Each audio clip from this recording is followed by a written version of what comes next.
All right, so a couple of things I want to say about the Onewheel GTS Rally Edition, and that is the fact that I just got on the I just left the trail with a couple of my homies.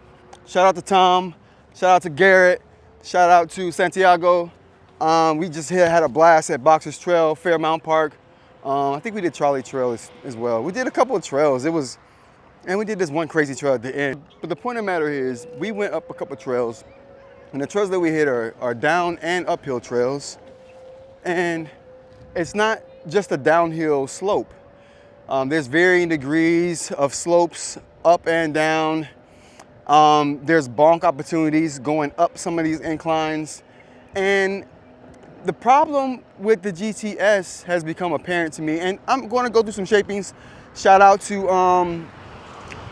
to Neil Bennett, who sent me some shaping settings that I'm definitely going to try out and compare it to what I've done so far. I'm going to put up on the screen here my shaping settings that I used for the trail before I started implementing other suggestions.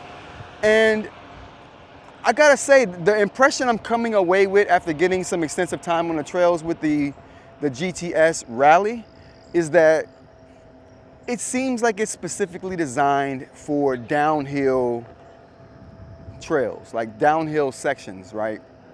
And it makes sense compared to what I've been saying, because you don't get any nose clearance, but you get ample tail clearance. And that's a downhill drive. Like if you're going downhill, you don't need nose clearance. You do need tail clearance though. And I just watched Race for the Rail recently, and it is definitely a downhill trail. You're going down a mountain. They don't need nose clearance on those boards that they're doing for Race for the Rail. And I think that is the kind of like conditions the Rally Edition excels in. Downhill trails. It's perfect for that. There's some sections on the trail that I just hit with some of my homies, and like I said, there's some up and downhill, and there's bonk opportunities even on the uphill inclines, and I would kill those even on the GT. Like I could get good pop on the GT uphill, and I'd be able to nudge some of these sections going uphill, some logs that are in the trail. There's an uphill trail where there's a log in the middle. I'm going to throw up some footage here of me trying to get up some of these things that I would kill on my GT. But the Rally Edition makes those things a little bit more difficult to do. So, matter of fact, let's go this way. So the Rally makes it a little bit more difficult to do those things. And, you know, it's got me thinking, honestly, that if you're going to buy the Rally Edition, these are just my thoughts right now. They could change, and probably will, depending on how these settings go. But it appears to me that if you are going to buy the GTS Rally Edition with the Recurve Rails, and this is just me commenting on the Recurve Rails themselves, because the 6-inch tire is just a bonus. There's no disadvantages to that. When you go on to talking about the torque of the GTS, like that's all good stuff, right? But when you talk about all around rideability and all conditions, all terrain riding, I don't think the GTS Rally Edition with the Recurve Rails, I don't think the Recurve Rails specifically are for anything but downhill. Like if you hit trails that have uphill sections and you're used to doing certain things, even on the uphill climb, you're gonna be upset by the GTS Rally Edition. Actually, I'm gonna stop saying the Rally Edition. I'm just gonna start saying the Recurve Rails. If you have the Recurve Rails, you're going to be upset if you hit terrain of varying conditions, of varying slopes, down and uphill, and that's just what you're used to. You're going to find the Recurve Rails underwhelming. There's a deer, yo. All right, so that's the thing about the Recurve Rails, is that if you're going to have Recurve Rails, you absolutely should have another board with straight rails, regardless of what that board is. XR, Pint,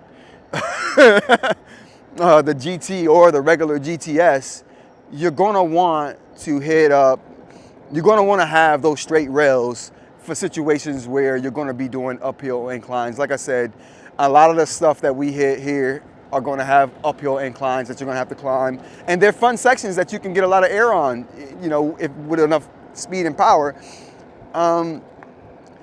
But man, I was trying to nudge up some logs that I would kill on the GT and do.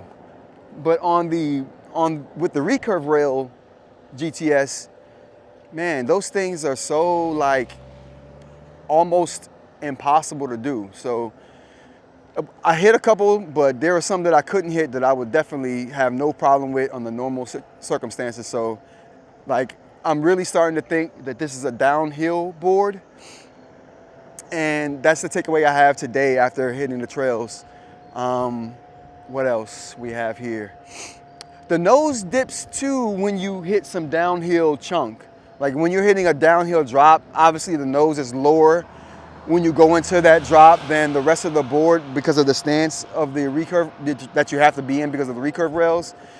I noticed that makes the downhill sections drops a little bit sketchy, but you do get that tail clearance too. So there's a trade-off there to be made. And do you want the more tail clearance to be able to clear the tail past whatever hurdle you're trying to bonk off of or take the ledge off of? Or do you want some stability or levelness when you make that drop?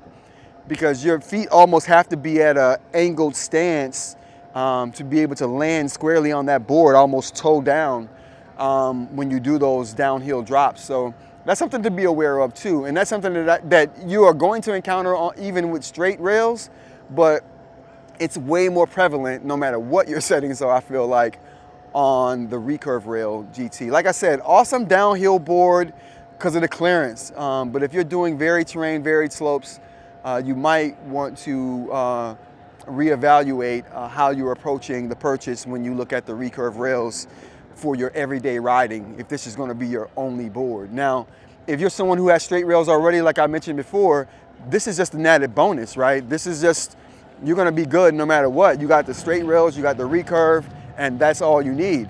But if you're just buying one board to do it all, I think you might want to stick with the straight rails. All right, everybody, that's going to be it for me. Like if you like, subscribe if you want to see more, and who doesn't? Till next time, peace.